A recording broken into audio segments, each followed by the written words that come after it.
Hi, this is Sneha and welcome to my YouTube channel इतिहास की NCERT. आज हम लोग अकबर की सामाजिक एवं धार्मिक नीति को विस्तार से अध्ययन करेंगे। इसके पहले हम लोगों ने अकबर के बारे में विस्तार से पढ़ लिया था और अकबर की शासन व्यवस्था को भी पढ़ लिया था। आज हम लोग हेडिंग करेंगे अकबर की सामाजिक नीति। अकबर की हेडिंग है हम लोग की अकबर की सामाजिक नीति।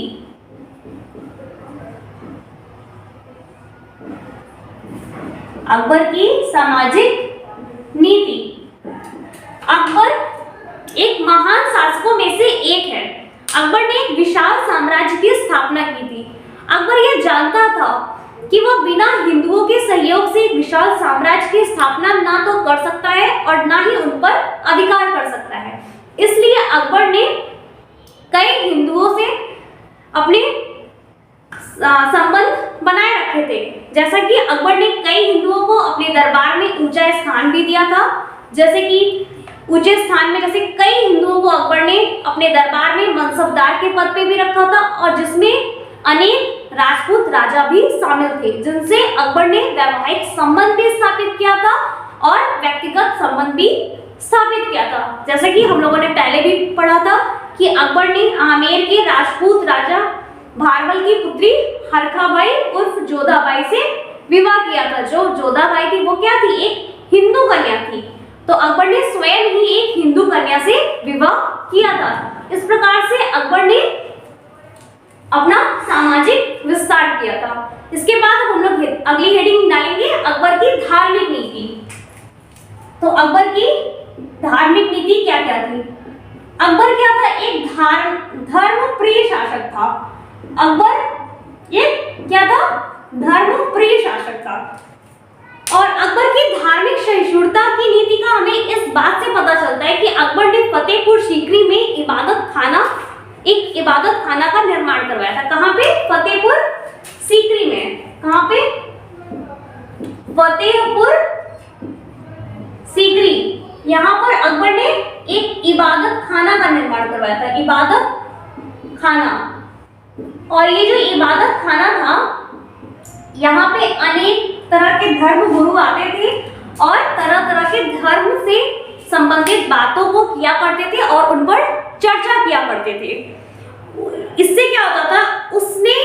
इसमें कौन कौन से धर्म गुरु आते थे? इस्लाम धर्म के गुरु, हिंदू, फारसी, जैन, ईसाई आदि धर्मों के गुरु आते थे और अनेक धर्मों से संबंधित अच्छी अच्छी बातों को किया करते थे और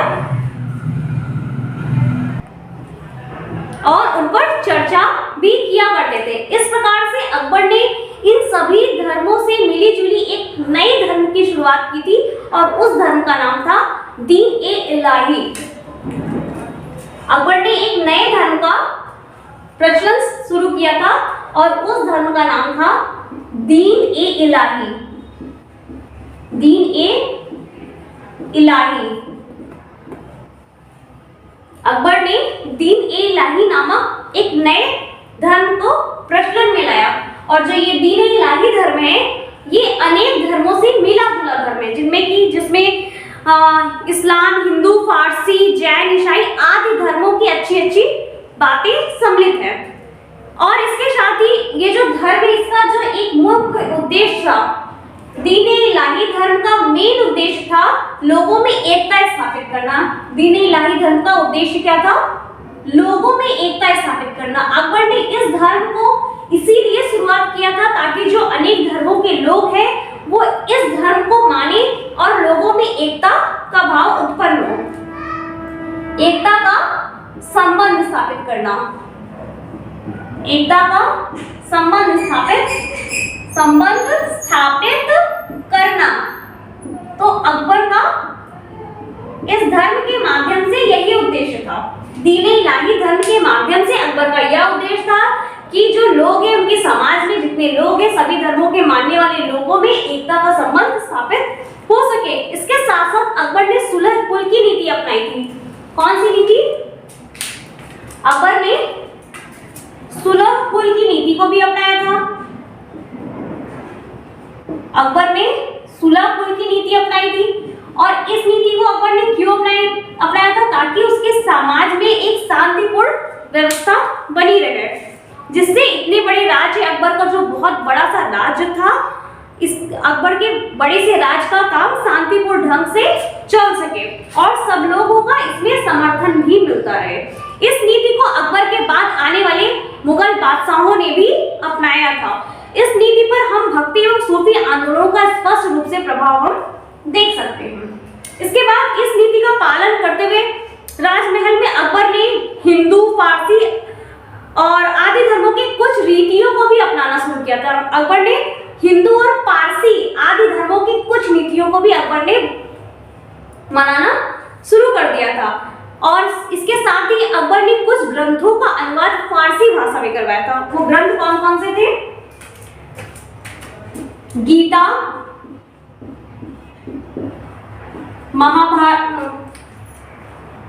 गीता, महाभारत, कुरान,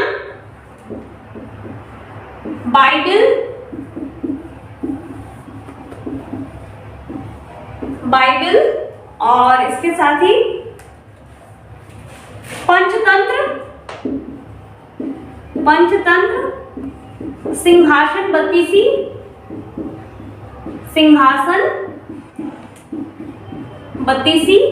और विज्ञान से संबंधित अनेक ग्रंथों का अनुवाद अकबर ने फारसी भाषा में करवाया था। किस भाषा में अनुवाद करवाया था अकबर ने? फारसी भाषा में। अकबर ने इन ग्रंथों का अनुवाद फारसी भाषा में करवाया था। और ऐसा इसलिए करवाया था अकबर ने, इसे फारसी भाषा में अनुवाद इसलिए करवाया था ताकि जो अन्य मुसलमान हैं वे भी इन ग्रंथों को फारसी भाषा में पढ़ सके, ताकि फारसी बोलने वाले जो मुसलमान हैं वो इन सारे ग्रंथों को भी पढ़ सके। अकबर ने हिंदुओं से जजिया कर को समाप्त किया था, जिसे हम लोगों ने पढ़ा था। जजिया कर को हिंदुओं पर से अकबर ने हटवा दिया था। उसने एक ऐसे साम्राज्य किया था, अकबर ने एक ऐसे साम्राज्य की आधारशिला रखी जो बिना किसी भेदभाव के सभी लोगों को एक समान अधिकार प्रदान कर सके। इस प्रकार अकबर के शासन काल में राज्य अनिवार्य रूप से धर्मनिरपेक्ष विषय, सामाजिक विषयों में उदार एवं चेतना तथा सांस्कृतिक एकता को प्रोत्साहन करने वाला एक राज्य बना। तो इस प्रकार से अकबर ने अपनी धार्मिक नीति का परिचय दिया। तो हम लोगों ने कौन कौन सी नीतियों को पढ़ा अकबर की? सामाजिक और धार्मिक नीति। तो अकबर ने सामाजिक नीति को किस प्रकार से बढ़ाया?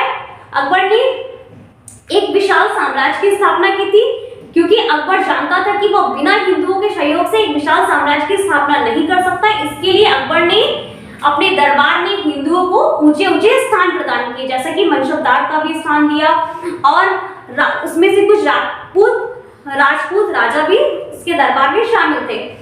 अकबर ने आमेर के राजा भारमल की पुत्री जोधाबाई से विवाह भी किया और अकबर ने वैवाहिक संबंध भी बनाए। इसके साथ साथ कुछ व्यक्तिगत संबंध भी अकबर ने बनाए, जिससे अकबर ने इस प्रकार से अपनी धार्मिक नीति का प्रचार किया।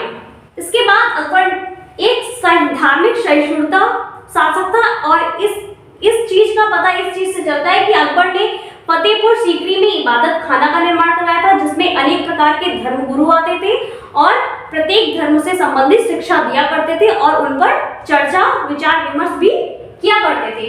और इन सभी धर्मों, हिंदू, मुस्लिम, सिख और फारसी और जैन, ईसाई आदि धर्मों से जो एक नया धर्म बना, अकबर ने एक नए धर्म की शुरुआत की जिसे दीन इलाही अकबर ने नाम दिया।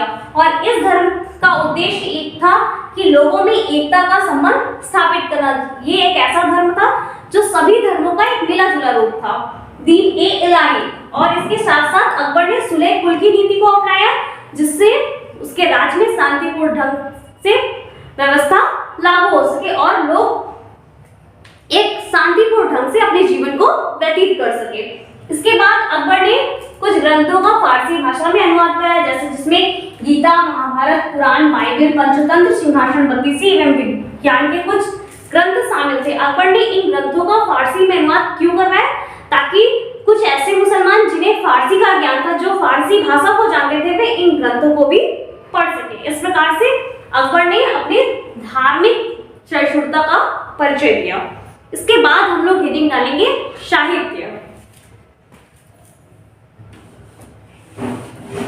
अब हम लोग की नेक्स्ट हेडिंग है साहित्य।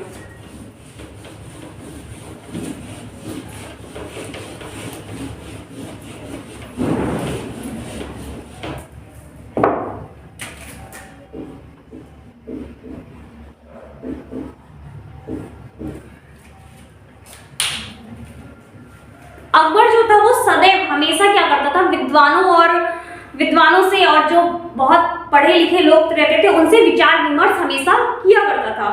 इस समय की जो राजभाषा थी, अकबर के समय की जो राजभाषा थी वो थी फारसी राजभाषा। अकबर के समय की राजभाषा क्या थी? फारसी।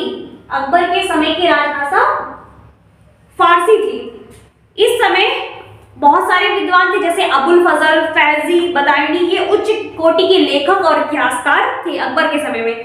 अबुल फजल ने एक रचना की थी ग्रंथ की जिसका नाम था अकबरनामा। तो अबुल फजल ने किसकी रचना की थी? अबुल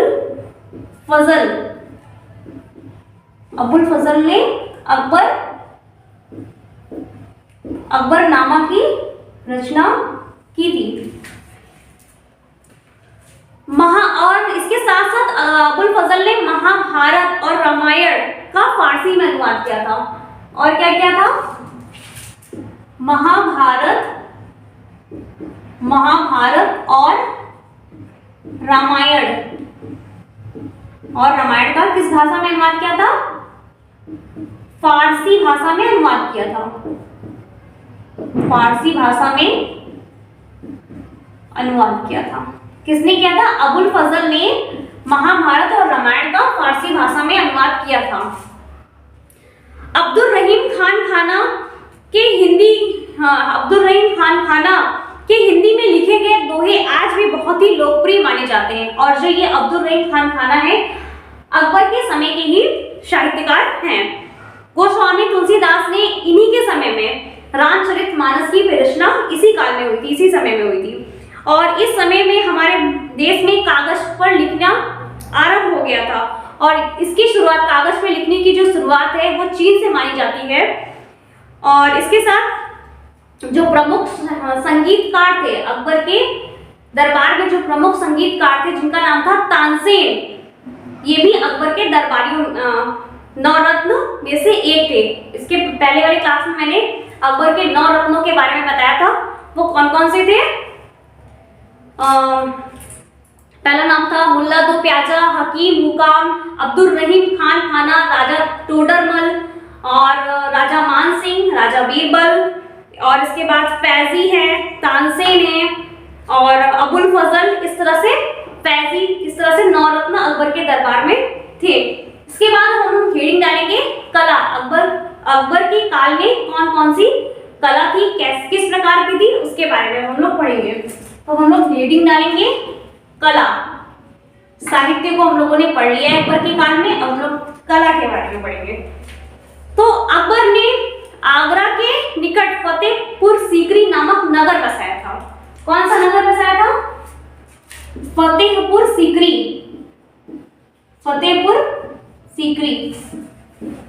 ये कहां पे था? आगरा के निकट फतेहपुर सीकरी नामक नगर अकबर ने बसाया था और कुछ वर्षों तक इसे अपनी राजधानी बनाई थी अकबर ने। इस नगर में उसने भव्य इमारतों का भी निर्माण करवाया था। अकबर ने बहुत बड़े बड़े भव्य इमारतों का निर्माण कराया था, जिनमें पहला है अकबर द्वारा बनाया गया जोधा भाई महल। अकबर ने क्या बनाया था? जोधा भाई का महल।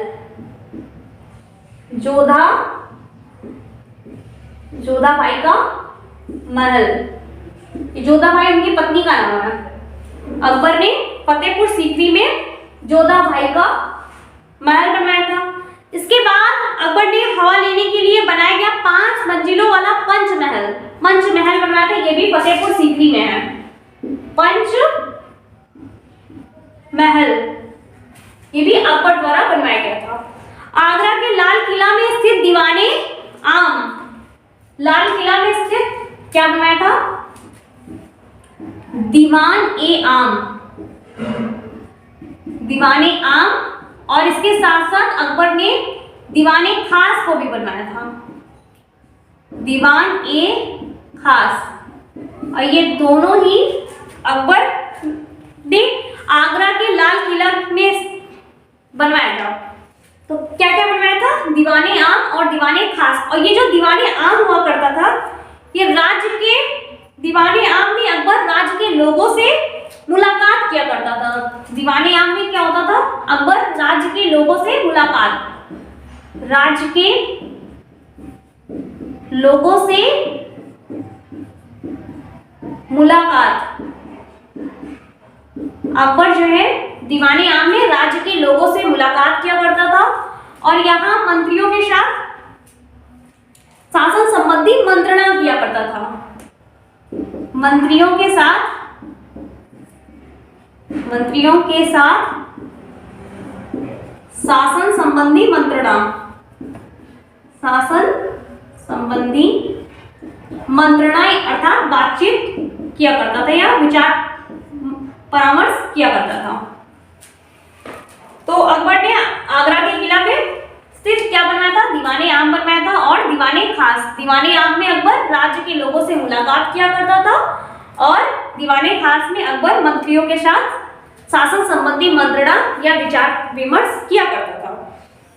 इसके बाद अकबर ने बुलंद दरवाजा का निर्माण करवाया था, जो भी फतेहपुर सीकरी में। इसे कब बनवाया था? अपने गुजरात विजय के दौरान अकबर ने बनवाया था। क्या नाम था? बुलंद दरवाजा, बुलंद दरवाजा। ये अकबर ने कब बनवाया था? गुजरात विजय के उपलक्ष्य पे। गुजरात